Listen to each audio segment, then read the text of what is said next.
अरे कब से भूख से मेरी जान निकली जा रही है। ये बहू क्या कर रही है? जी अभी देखती हूँ। कोकिला जैसे ही रसोई घर में पहुंचती है, उसकी बहू सुधा फोन पर बात कर रही होती है। अच्छा ये बात है, अभी बताती हूँ इसे। क्यों रे कुलमुही, तू यहाँ फोन पे गप्पे मार रही है? अम्मा जी मेरे बाल। इतनी देर से रसोई घर में घुसी क्या कर रही है, हैं? अभी तक रोटियां नहीं बनी तेरी? अम्मा जी, वो मेरे पिताजी से बात कर रही हूँ। अरे तेरा बाप तो एक नंबर का सुदामा है।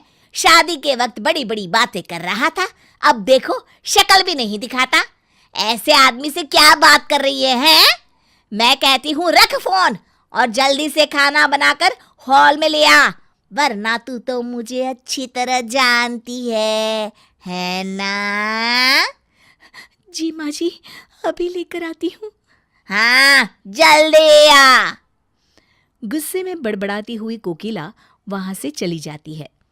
कोकिला छोटी छोटी बातों को लेकर अपनी बहू सुधा को अक्सर मारा पीटा करती थी। अपनी पत्नी की इस हालत से अनजान सुधा का पति सूरज एक दिन ऑफिस के काम से दूसरे शहर जाने की तैयारी कर रहा होता है कि तभी, इसे भी रख लीजिए जी। अरे इस डब्बे में क्या है भाई? बड़ी अच्छी खुशबू आ रही है। रास्ते में खाने के लिए मैंने आपकी पसंद के आलू के पराठे बनाए हैं। ठीक है, इसे बैग में रख दो। अच्छा सुनो, अब मैं निकलता हूँ, तुम अपना ख्याल रखना। हाँ जी। सूरज वहां से चला जाता है। इस तरह सुधा के पति के दूसरे शहर जाते ही उसके सास ससुर के अत्याचार और बढ़ जाते हैं। तंग आकर सुधा घर छोड़ने का मन मना लेती है और जब सुधा अपनी सास के साथ बाजार से सब्जी खरीद रही होती है, तभी सुधा मौका देखकर अपने मायके जाने वाली बस में चढ़ जाती है। अरे ये नालायक कहाँ चली गई? कोकिला बहू को बाजार में ढूंढने लगती है। तभी उसकी नजर रीटा पर पड़ती है, जो एक चोरनी होती है और उसकी शक्ल हूबहू सुधा से मिलती है। अरे करम जली, तू यहाँ क्या कर रही है? कब से ढूंढ रही हूँ तुझे। भगवान तेरी जैसी बहू किसी को ना दे। पूरा बाजार घूम घूम के मेरी हालत खराब हो गई। और ये अचानक तूने ये अजीबोगरीब कपड़े कहाँ से पहन लिए? अब सीधी तरह घर चल, बहुत देर हो गई है। अरे ये बेवकूफ मुझे अपनी बहू समझ रही है। अच्छा है, बुढ़िया पैसे वाली दिखाई देती है। इसके घर तो चोरी करने में मजा आ जाएगा। रीटा कोकिला के साथ उसके घर चली जाती है। अगली सुबह, अरे ओ मेरी निकम्मी बहू, सुबह के 10 बज चुके हैं और तू अभी तक अपने कमरे में आराम फरमा रही है। लगता है जब तक 2-4 तुझे पड़ती नहीं ना, तेरी अकल ठिकाने नहीं आती। चलो उठ अब जल्दी और मेरे लिए नाश्ता बना कर लिया। अच्छा तो ये बात है। इसका मतलब है कि इसकी बहू इससे तंग आकर घर छोड़कर चली गई है। ये तो एक नंबर की चांडाल सास है, इसे तो सबक सिखाना पड़ेगा। अरे तू पागल हो गई है क्या बुढ़िया, जो मुझे नाश्ता बनाने के लिए बोल रही है? नाश्ता तो आज तू बनाएगी और मैं खाऊंगी। हाँ देखो किस तरह जबान चल रही है इसकी, हैं?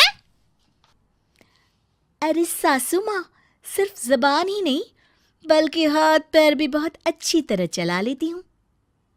तुमने सुना कोकिला, आज तो ये कुछ ज्यादा ही बोल रही है। आप हटिए जी, देखती हूँ मैं इसे।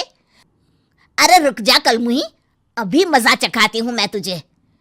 कोकिला एक छड़ी लेकर रीटा को मारने के लिए आगे बढ़ती है।